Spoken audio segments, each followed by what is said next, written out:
mo nakakuha ko dito ng energy, 'no, na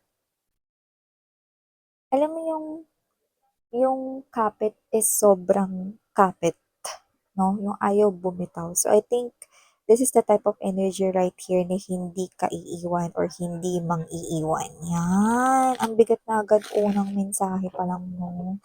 So, I think this person right here is clinging to you and will remain like a tarsier or panda nakakapit sa inyo 'no. Yan, let us see. Who is this person here? Thank you so much, Archangel Michael, together with the angels and guides. Let us see.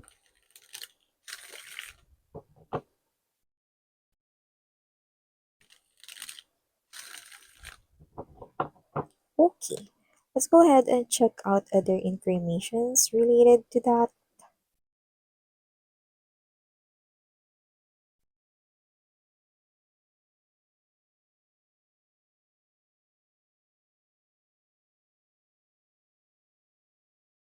Oh, okay.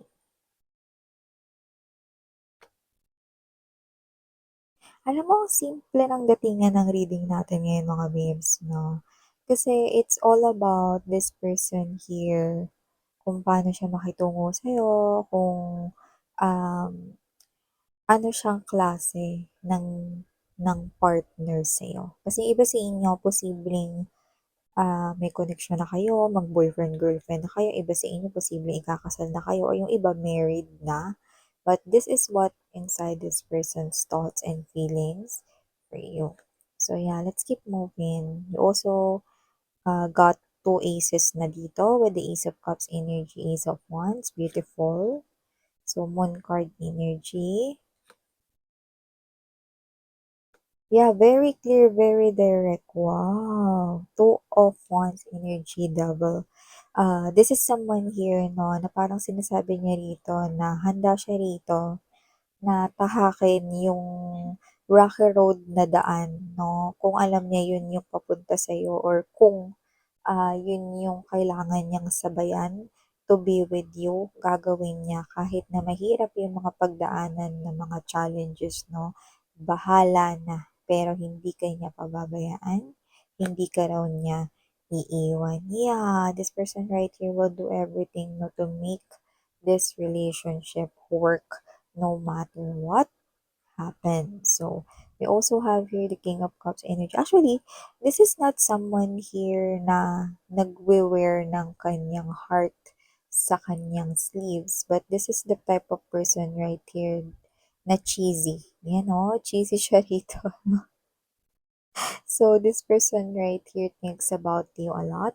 Okay, let me finish yung pag-lay ng ating energies. You also have here at the bottom of the deck, King of Cups, Seven of Wands, and the Strength card energy. Wow. So, sweet siya dito mga babes, no? Pero hindi siya yung klase ng energy na siguro masyadong obvious in public, no? Pagdating sa pagiging sweet sa'yo, no? Pero this person here loves you so much na nagmumukha talaga siyang cheesy dito. Mamaya babanggitin ko sa inyo yun isa-isa kung nakikita ko dito mga babes. But before that, let me just greet everybody first. Hi and hello there everyone. Hi and hello new subscribers. Thank you so much inyong pagbisita here and sana magstay kayo together with my pabalik-balik na mga viewers at sa mga pabalik-balik kong mga viewers. Thank you so much sa inyong walang sawang suporta. So whoever it is that you're connecting with, I do pick up that this is someone here who thinks about you. No matter what he or she is doing, nagtatrabaho, nag-aaral, no, kahit ano mang ginagawa niya rito, leisure time, or kung ano man yan, no. Nakita ko rito na ito yung klase ng energy, mga babes, no, na palagi kayong iniisip, no, at posibleng 24/7 niya rin kayong iniisip rito. At yung iba, kung kayo na nito at kung kayo ay mag-asawa na, no, yeah, this person right here, no, iniisip niya pa rin kayo. Nag-aalala siya sa inyo rito kapagka sometimes hindi nga kayo nasusundo or hindi niya kayo rito nasasamahan pag-uwi, 'no? Kasi may mga circumstances na gano'n, 'no? Or alam mo 'yun, this person right here is really concerned sa inyo, cares for you a lot, 'no? So this person right here is giving me this type of energy na palagi siya nagme-message sa'yo, 'no? This person right here is always updating you, 'no? And gusto rin niya na mag-update ka sa kanya, na this person right here, parang 'pag tinitingnan ka niya rito, kasi nga parang medyo ano lang siya, eh, 'no, tahimik lang siya rito, 'no? Parang siya 'to na energy na 'pag nakita ka niya busog na siya.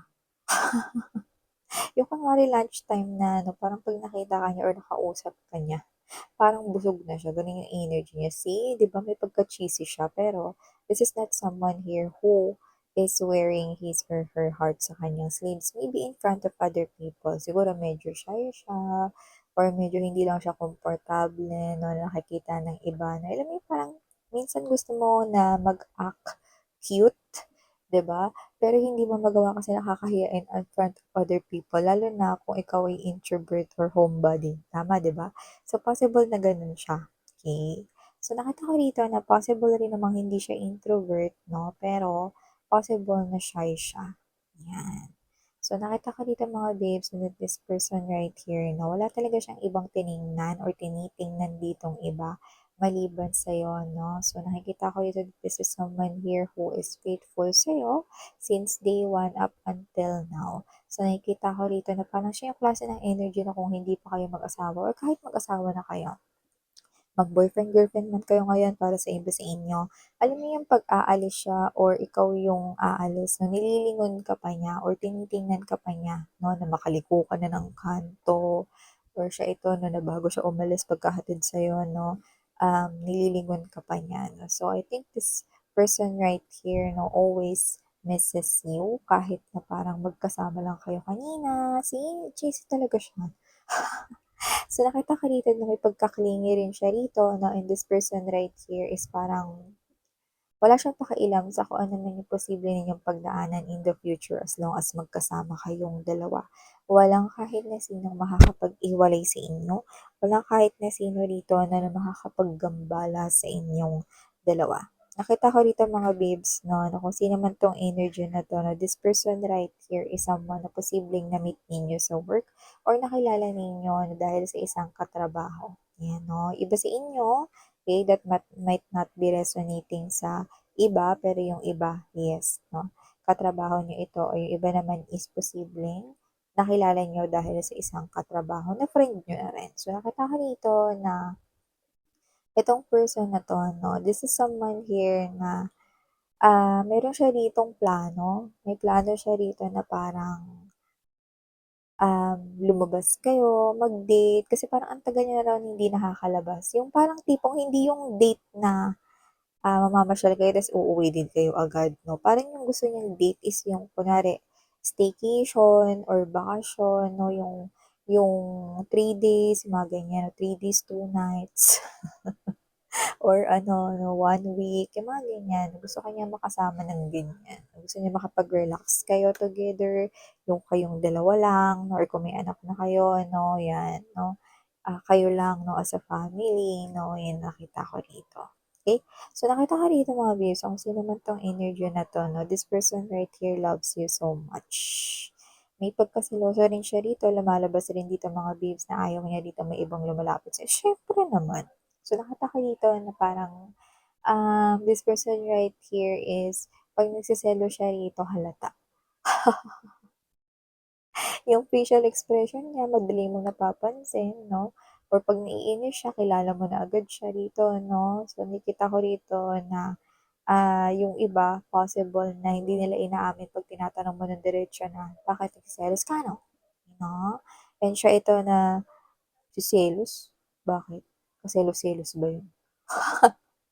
So, parang gano'n siya 'no. So, nakita ko rito 'no, na ang cute niya 'pag nagseselos siya, halata talaga. Kita sa facial expression at sa mga kinikilos niya, okey.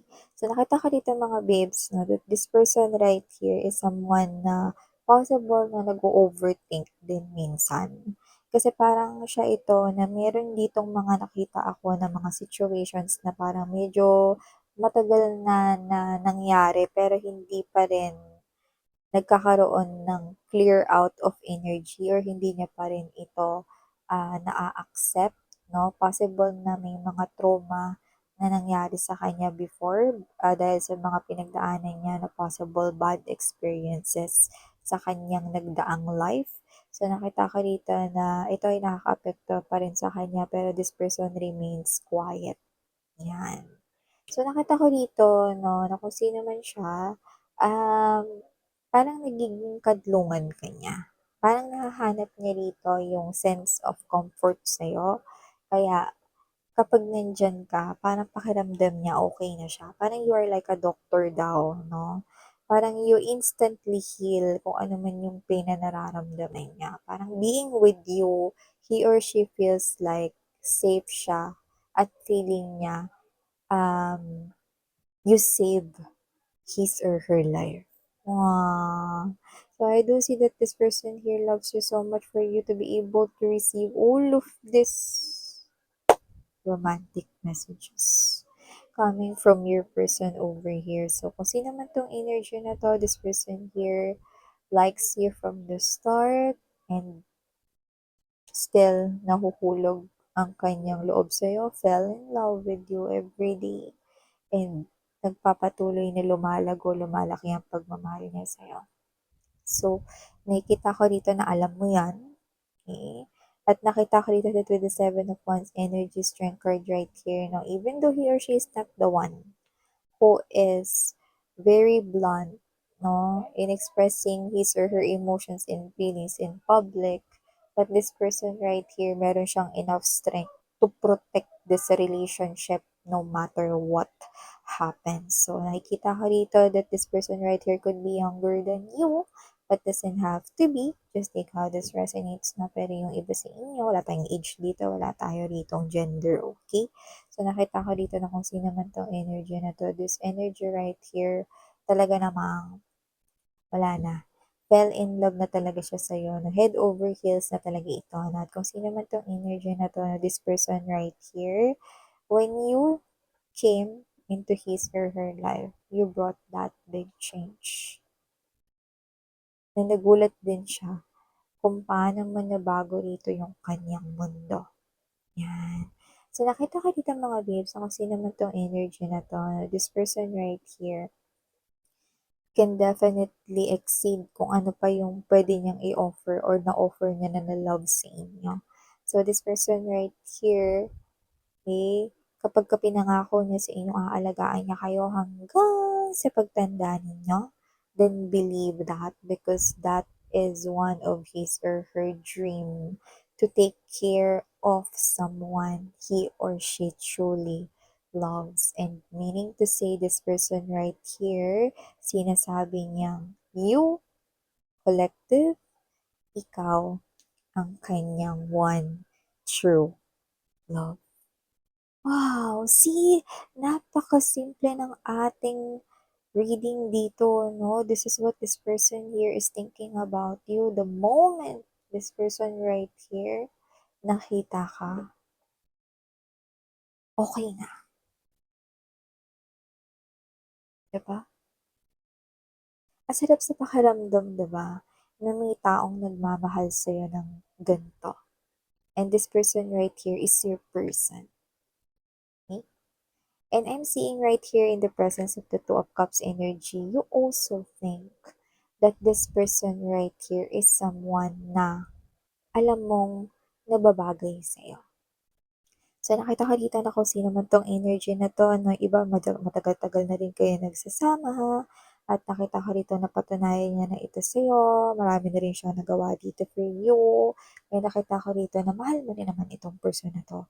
May feelings ka para sa kanya, no? So, whether you are already married or not yet, boyfriend-girlfriend pa lang kayo, this person right here is definitely into you, head over heels sa'yo, and will do everything to protect this relationship, no? Para hindi ito maruin ng kahit na sinong magtatangkang sirain ito. Your person right here loves you so much that I cannot anymore. Hindi ko na alam kung ano pang ipuput ko dito mga words, no? Para lang iparating sa inyo kung gaano nyo kayo kamahal because words are not enough for me to describe that this person here or how much this person here loves my collective. And as your parent, as your mom, mga babes, no? Um, I'm so happy to see that kayo is nakaka-receive ng ganitong love. Because I know that you once got hurt when it comes to love. Almost to the point na nawalan na kayo ng tiwala na tunay na may magmamahal sa inyo. Okay? And so this happened. Someone came along and then create this big impact in your life. This person did show you love. Okay?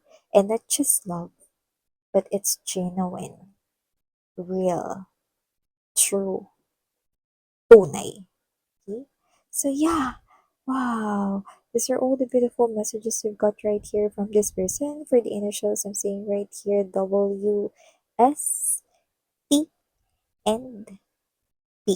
So yeah. So kung yan man yung mga initials or meron kayo yan sa inyong name or sa name niya, no, just take how this resonates, no, but doesn't have to be. Just take only, no, what resonates here with you guys. No, sinabi natin yan because that is what also nakita dito. So yeah, these are all the messages we've got right here for you. Thank you so much. Saranghaeyo, love and light. Annyeong.